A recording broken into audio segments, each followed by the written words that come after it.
Hello every one. കഴിഞ്ഞ ദിവസം നമ്മൾ പഠിച്ചത് ഐയെ കുറിച്ചാണ്. അപ്പൊ ഐയുടെ ലൊക്കേഷൻ, പ്രൊട്ടക്ഷൻ, അതുപോലെ തന്നെ ലേയേഴ്സ് ഓഫ് ഐ, ഇത്രയും കാര്യങ്ങളാണ് നമ്മൾ കഴിഞ്ഞ ക്ലാസ്സിൽ പഠിച്ചത് അല്ലേ. ഇന്ന് നമുക്ക് പാർട്സ് ഓഫ് ഐ, അതായത് കണ്ണിന്റെ മറ്റു ഭാഗങ്ങൾ ഏതൊക്കെയാണെന്നൊന്ന് നോക്കാം. അപ്പൊ ഐ എന്ന് പറയുമ്പോൾ ഐക്ക് 3 ലേയേഴ്സ് ഉണ്ടായിരുന്നു അല്ലെ, 3 പാളികൾ ഉണ്ടായിരുന്നു: സ്ക്ലീറ, കൊറോയിഡ്, റെറ്റിന. ഇത് കൂടാതെ മറ്റു ചില പാർട്സ് കൂടിയുണ്ട്. അതായത് ഐയുടെ ഒരു ആന്റീരിയർ പാർട്ട്, അതായത് ഒരു മുൻഭാഗം എന്ന് പറയുന്നത് ട്രാൻസ്പെയറന്റ് ആണ്, അതായത് സുതാര്യമാണ്, ലൈറ്റിനെ കടത്തിവിടുന്നതാണ്. അപ്പൊ ഈ anterior part of the I, അല്ലെങ്കിൽ കണ്ണിന്റെ സുതാര്യമായിട്ടുള്ള മുൻഭാഗത്തെ വിളിക്കുന്ന പേരാണ് കോർണിയ എന്ന് വിളിക്കുക. അപ്പൊ എന്താണ് കോർണിയ എന്ന് പറഞ്ഞാൽ? The transparent anterior part of the I, അതായത് കണ്ണിന്റെ സുതാര്യമായ മുൻഭാഗത്തെ വിളിക്കുന്ന പേരാണ് cornea. Light enters through here, അതായത് കോർണിയയിൽ കൂടിയാണ് ലൈറ്റ് എന്ത് ചെയ്യുന്നത്, ഉള്ളിലേക്ക് പ്രവേശിക്കുന്നത്. അതായത് നമുക്കറിയാം, വസ്തുക്കളിൽ നിന്നുള്ള പ്രകാശം കണ്ണിലേക്ക് പതിക്കുമ്പോഴാണ് അവയെ കാണുന്നത് അല്ലെ. അപ്പൊ ഈ ലൈറ്റ് എൻ്റർ ചെയ്യുന്നത് ഇതിലൂടെയാണ്, കോർണിയയിലൂടെയാണ് ലൈറ്റ് അല്ലെങ്കിൽ പ്രകാശം കണ്ണിനുള്ളിലേക്ക് പ്രവേശിക്കുന്നത്. ഈ കോർണിയയ്ക്ക് പിന്നിലായിട്ട്, അതായത് behind the cornea A dark coloured part is present, അതായത് കോർണിയയ്ക്ക് പിന്നിലായിട്ട് ഒരു ഡാർക്ക് കളർ പാർട്ട്, അതായത് ഒരു ഇരുണ്ട നിറത്തിലുള്ള ഭാഗം കാണപ്പെടുന്നു. ഇറ്റ് ഈസ് കാൾഡ് ഐറിസ്, അതിനെ വിളിക്കുന്ന പേരാണ് ഐറിസ്. അപ്പൊ കോർണിയയ്ക്ക് പിന്നിലായിട്ടുള്ള ഇരുണ്ട നിറമുള്ള ഭാഗത്തെ വിളിക്കുന്ന പേരാണ് ഐറിസ്. ഈ ഐറിസിന്റെ സെന്ററിലായിട്ട് ഒരു അപ്പേർച്ചർ ഉണ്ട്, ഒരു സുഷിരമുണ്ട്. അപ്പൊ ഈ സെന്ററിലുള്ള, ഐറിസിന്റെ സെന്ററിലുള്ള മധ്യഭാഗത്തുള്ള അപ്പേർച്ചർ അല്ലെങ്കിൽ സുഷിരത്തെ വിളിക്കുന്ന പേരാണ് പ്യൂപ്പിൾ എന്ന് വിളിക്കും. അപ്പൊ ഏതൊക്കെയാണ് ഐയുടെ പാർട്സ്? നമ്മൾ പറഞ്ഞത് ഐയുടെ ആന്റീരിയർ പോർഷൻ ട്രാൻസ്പെറന്റ് ആണ്, ലൈറ്റ് എൻ്റർ ചെയ്യുന്ന ഈ പാർട്ടിലൂടെയാണ്. ആ പാർട്ടിനെ വിളിക്കുന്ന പേര് കോർണിയ. കോർണിയയുടെ പിന്നിലായിട്ട് ഒരു ഡാർക്ക് കളേർഡ് പാർട്ടുണ്ട്, അതിനെ വിളിക്കുന്ന പേര് ഐറിസ്. ഐറിസിന്റെ സെന്ററിലുള്ള അപ്പേർച്ചർ, സുഷിരത്തെ വിളിക്കുന്ന പേര് പ്യൂപ്പിൾ. ഈ ഐറിസ് എന്ന് പറയുന്നത് ഡാർക്ക് കളേർഡ് ആണെന്ന് പറഞ്ഞു അല്ലെ. ഈ ഡാർക്ക് കളറിന് കാരണം എന്ന് പറയുന്നത് ഇവിടെ മെലാനിൻ പ്രസന്റ് ആണ്.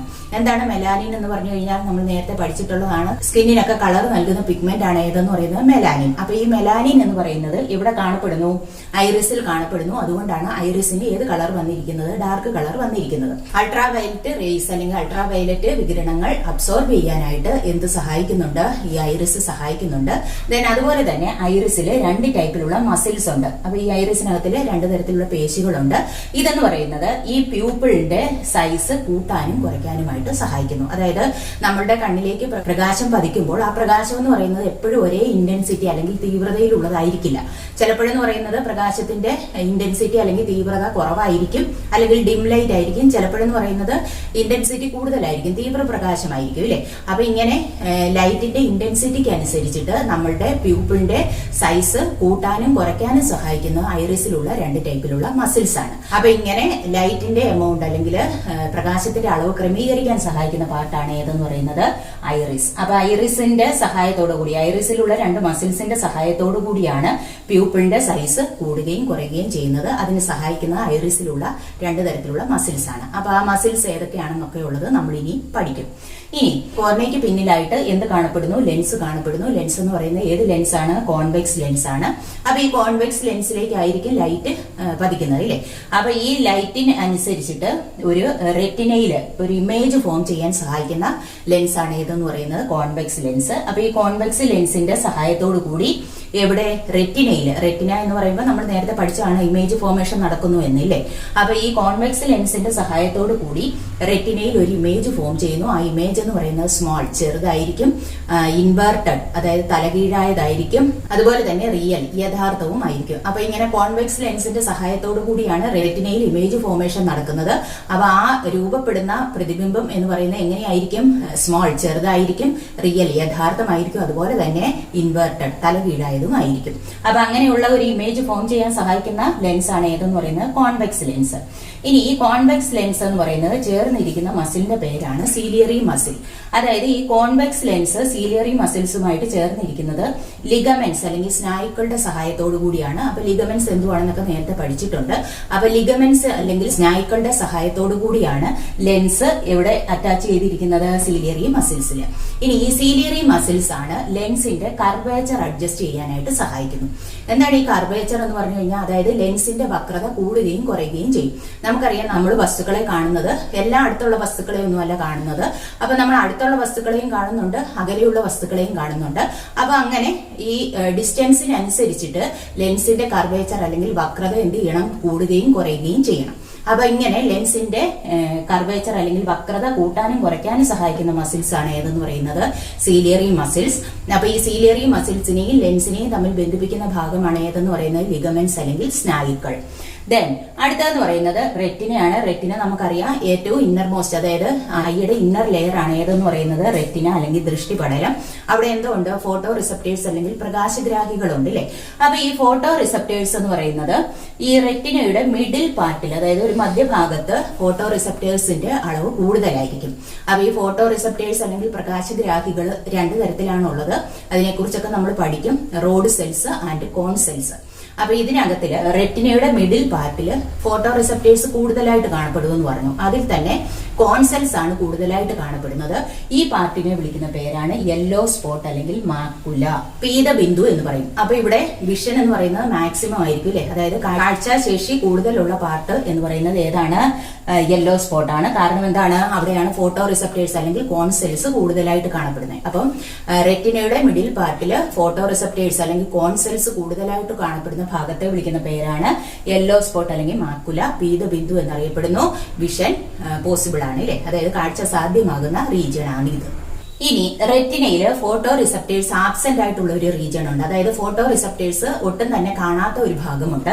അതിനെ വിളിക്കുന്ന പേരാണ് ബ്ലൈൻഡ് സ്പോട്ട് അല്ലെങ്കിൽ അന്ധബിന്ദു എന്ന് വിളിക്കും. അപ്പൊ ഇവിടെ വിഷൻ ഈസ് നോട്ട് പോസിബിൾ, അതായത് കാഴ്ച സാധ്യമല്ലാത്ത ഒരു റീജിയൻ ആണ് ഏതെന്ന് പറയുന്നത് ബ്ലൈൻഡ് സ്പോട്ട് അല്ലെങ്കിൽ അന്ധബിന്ദു.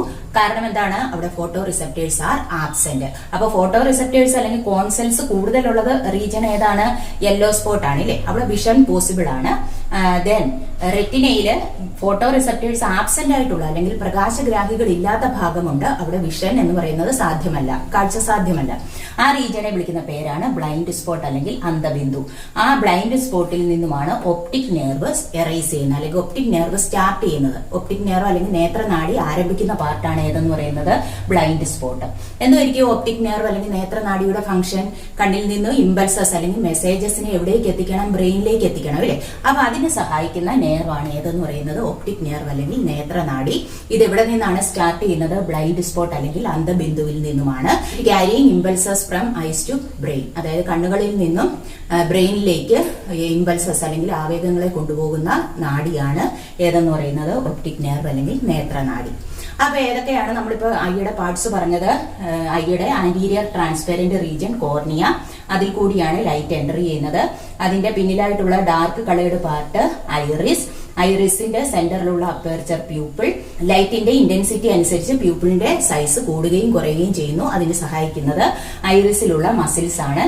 പ്യൂപ്പിള് കഴിഞ്ഞിട്ട് പ്യൂപ്പിളിന് പിന്നിലായിട്ട് എന്തുകൊണ്ട് ഒരു കോൺവെക്സ് ലെൻസ് ഉണ്ട്. കോൺവെക്സ് ലെൻസ് എന്ന് പറയുന്നത് റെറ്റിനയിൽ ഇമേജ് ഫോർമേഷന് ഹെൽപ്പ് ചെയ്യുന്നു. കോൺവെക്സ് ലെൻസ് സീലിയറി മസിൽസുമായിട്ട് ചേർന്നിരിക്കാൻ സഹായിക്കുന്ന എന്താണ്?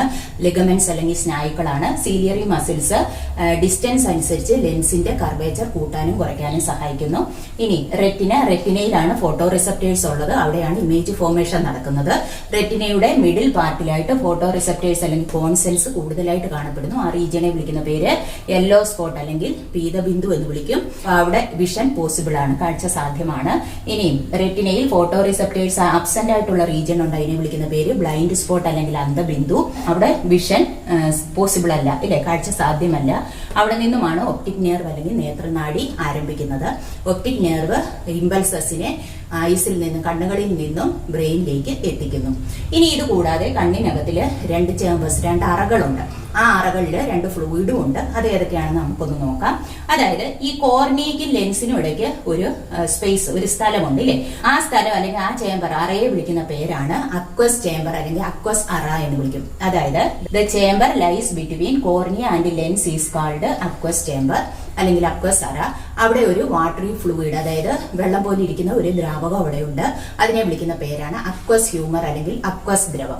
അപ്പൊ ഈ അക്വസ് ഹ്യൂമർ എന്ന് പറയുന്നത് ഫോം ചെയ്യുന്നത് ബ്ലഡിൽ നിന്നുമാണ്. അതായത് ബ്ലഡിൽ നിന്ന് ടിഷ്യൂ ഫ്ലൂയിഡ് അല്ലെങ്കിൽ ടിഷ്യൂ ദ്രവം എങ്ങനെയാണോ ഫോം ചെയ്യുന്നത് അതുപോലെ തന്നെയാണ് അക്വസ് ഹ്യൂമറും ഫോം ചെയ്യുന്നത്. അതുപോലെ തന്നെ ബ്ലഡിലേക്ക് തന്നെ ഇത് എന്ത് ചെയ്യുന്നു? ബ്ലഡിലേക്ക് തന്നെ ഇത് റീഅബ്സോർബ് ചെയ്യുന്നു അല്ലെങ്കിൽ പുനരാകിരണം നടക്കുന്നു. അപ്പൊ ഇങ്ങനെ ബ്ലഡിൽ നിന്നും ഫോം ചെയ്യുന്നു, ബ്ലഡിലേക്ക് തന്നെ എന്ത് ചെയ്യപ്പെടുന്നു? റീഅബ്സോർബ് ചെയ്യപ്പെടുന്നു. അതിന്റെ ഫലമായിട്ടാണ് അക്വസ് ചേമ്പറിനകത്തിലുള്ള പ്രഷർ റെഗുലേറ്റ് ചെയ്യപ്പെടുന്നത് അല്ലെങ്കിൽ ക്രമീകരിക്കപ്പെടുന്നത്. ദെൻ ഈ അക്വസ് ഹ്യൂമർ എന്ന് പറയുന്നത് നമ്മുടെ കോർണിയയ്ക്കും ലെൻസിനും ആവശ്യമായിട്ടുള്ള ഓക്സിജനും ന്യൂട്രിയൻസും ഒക്കെ ഒക്കെ കൊടുക്കുന്നു. അപ്പൊ നമ്മുടെ കോർണിയയ്ക്കും ലെൻസിനും ഒക്കെ എന്ത് വേണം? ഓക്സിജനും വേണം, അതുപോലെ തന്നെ ന്യൂട്രിയൻസ് പോഷകങ്ങളും വേണം ഇല്ലേ? അത് നൽകുന്നത് എന്താണ്? ഇവിടെയുള്ള, അതായത് അക്വസ് ചേംബറിലുള്ള വാട്ടറി ഫ്ലൂയിഡ് ആണ്. അതിനെ വിളിക്കുന്ന പേര് അക്വസ് ഹ്യൂമർ. എവിടെ നിന്നാണ് ഫോം ചെയ്യുന്നത്? ബ്ലഡിൽ നിന്ന് ഫോം ചെയ്യുന്നു. ബ്ലഡിലേക്ക് തന്നെ റീഅബ്സോർബ് ചെയ്യപ്പെടുന്നു. അങ്ങനെയാണ് അവിടുത്തെ പ്രഷർ അല്ലെങ്കിൽ മർദ്ദം ക്രമീകരിക്കപ്പെടുന്നത്. ഇനി എന്താണ് അക്വസ് ഹ്യൂമറിന്റെ function? It provides oxygen and nutrients to the cornea and lens. Then അതുപോലെ തന്നെ മറ്റൊരു ചേംബർ നമ്മുടെ കണ്ണിലുണ്ട്. അതെന്ന് പറയുന്നത്, അതായത് the chamber between lens and retina ഇല്ലേ? അതായത് ലെൻസിന് റെറ്റിനയ്ക്കും ഇടയിൽ ഒരു അറ പ്രസന്റ് ആണ്, ഒരു അറ ഉണ്ട്. ആ ചേംബറിനെ വിളിക്കുന്ന പേരാണ് വിട്രിയസ് ചേംബർ അല്ലെങ്കിൽ വിട്രിയസ് അറ. അതായത് the chamber lies between lens and retina is called vitreous chamber. ഇവിടെ എന്ന് പറയുന്ന ഒരു ജെല്ലി ലൈക്ക് ഫ്ലൂയിഡ് ഉണ്ട്. അത് ട്രാൻസ്പെറന്റ് ആണ്, സുതാര്യമാണ്, ലൈറ്റിനെ കടത്തിവിടും. അപ്പൊ ഈ ട്രാൻസ്പെറന്റ് ആയിട്ടുള്ള ജെല്ലി ലൈക്ക് ഫ്ലൂയിഡിനെ വിളിക്കുന്ന പേരാണ് വിട്രിയസ് ഹ്യൂമർ എന്ന് വിളിക്കും, അതായത് വിട്രിയസ് ദ്രവം. അപ്പൊ ഈ ഐബോളിന്റെ ഒരു ഷേപ്പ് മെയിൻറ്റെയിൻ ചെയ്യാനായിട്ട് സഹായിക്കുന്നത് എന്താണ്? വിട്രിയസ് ഹ്യൂമർ അല്ലെങ്കിൽ വിട്രിയസ് ദ്രവമാണ്. അപ്പൊ അക്വസ് ചേംബർ എന്ന് പറഞ്ഞാൽ the chamber present between cornea and lens. Vitreous chamber എന്ന് പറഞ്ഞാൽ the chamber present between lens and retina. Aqueous ചേംബറിലുള്ള fluid aqueous humour. Aqueous humour എന്ത് ചെയ്യുന്നു? കോർണിയയ്ക്കും ലെൻസിനും ആവശ്യമായിട്ടുള്ള ന്യൂട്രിയൻസും ഓക്സിജനും പ്രൊവൈഡ് ചെയ്യുന്നു. ഇനി വിട്രിയസ് ചേംബറിലുള്ള ഫ്ലൂയിഡ് ആയ വിട്രിയസ് ഹ്യൂമർ അല്ലെങ്കിൽ വിട്രിയസ് ദ്രവം maintains the shape of eyeball, അതായത് നേത്രഗോളത്തിന്റെ ആകൃതി നിലനിർത്താനായിട്ട് സഹായിക്കുന്നു. അപ്പൊ നമ്മൾ നേരത്തെ പറഞ്ഞു, വസ്തുവിൽ നിന്നുള്ള പ്രകാശം കണ്ണിലേക്ക് പതിക്കുമ്പോഴാണ് നമ്മൾ എന്ത് ചെയ്യുന്നത്? ആ വസ്തുവിനെ കാണുന്നത് ഇല്ലേ? അപ്പൊ ഈ പാത്ത് ഓഫ് ലൈറ്റ് അല്ലെങ്കിൽ പ്രകാശത്തിന്റെ പാത എങ്ങനെയാണെന്ന് നമുക്കൊന്ന് നോക്കാം. അതായത് ഒരു ഓബ്ജക്റ്റ്, ഒരു വസ്തു ഉണ്ടെന്ന് വിചാരിക്കുക. ആ വസ്തുവിൽ നിന്നുള്ള പ്രകാശം കോർണിയ വഴി എന്ത് ചെയ്യുന്നു? കണ്ണിനുള്ളിലേക്ക് കടക്കുന്നു. കോർണിയ അടുത്തതായിട്ട് കിടക്കുന്ന എവിടേക്കായിരിക്കും? അക്വസ് ചേംബർ അല്ലെങ്കിൽ അക്വസ് അറ. അവിടെ നിന്നും പ്യൂപ്പിൾ വഴി എവിടേക്ക് എത്തുന്നു? ലെൻസ്. ലെൻസ് കടന്നിട്ട് അത് അടുത്തതായിട്ട് പോകുന്ന എവിടേക്കായിരിക്കും? Vitreous chamber. വിട്രിയസ് ചേംബറിൽ നിന്നും അത് എവിടേക്ക് പതിക്കുന്നു? റെറ്റിനയിൽ പതിക്കുന്നു. അപ്പൊ ഇങ്ങനെയാണ് ലൈറ്റ് എന്ത് ചെയ്യുന്നത്? പാസ് ചെയ്യുന്നത് അല്ലെ? അപ്പൊ എങ്ങനെയാണ് ലൈറ്റ് പാസ് ചെയ്യുന്നത്? കോർണിയ, അക്വസ് ചേംബർ അല്ലെങ്കിൽ അക്വസ് അറ, പ്യൂപ്പിൾ, ലെൻസ്, വിട്രിയസ് ചേംബർ അല്ലെങ്കിൽ വിട്രിയസ് അറ, ദെൻ ലാസ്റ്റിൽ എവിടേക്ക് എത്തുന്നു? റെറ്റിനയിലേക്ക് എത്തുന്നു. അപ്പൊ റെറ്റിനയിൽ എത്തിക്കഴിഞ്ഞു കഴിഞ്ഞാൽ എന്ത് ഫോം ചെയ്യുന്നു? ഇമേജ് അല്ലെങ്കിൽ പ്രതിബിംബം രൂപപ്പെടുന്നു. അതിന്റെ ഫലമായിട്ടുണ്ടാകുന്ന മെസ്സേജ് ഇതുവഴി ഒപ്റ്റിക് നെർവ് അല്ലെങ്കിൽ നേത്രനാടി വഴി എവിടേക്ക് എത്തുന്നു? ബ്രെയിനിലേക്ക് എത്തുന്നു. And we experience the sense of vision, അല്ലെന്നുണ്ടെങ്കിൽ കാഴ്ച എന്ന അനുഭവം നമുക്ക് ഉണ്ടാകുന്നു. അപ്പൊ ഇത്രയുമാണ് ഐയുടെ പാർട്സിനെ കുറിച്ച് പറയാനുള്ളത്. ഇനിയും ബാക്കിയെല്ലാം ഓരോ പാർട്ടും എങ്ങനെയാണ് ഫംഗ്ഷൻ ചെയ്യുന്നത്, ലൈറ്റിന്റെ ക്രമീകരണം, ഇതിനെക്കുറിച്ചൊക്കെയാണ്. അതുപോലെ തന്നെ ഫോട്ടോ റിസെപ്റ്റേഴ്സിനെ കുറിച്ചൊക്കെ ഡീറ്റെയിൽഡ് ആയിട്ട് പറയാനുണ്ട്.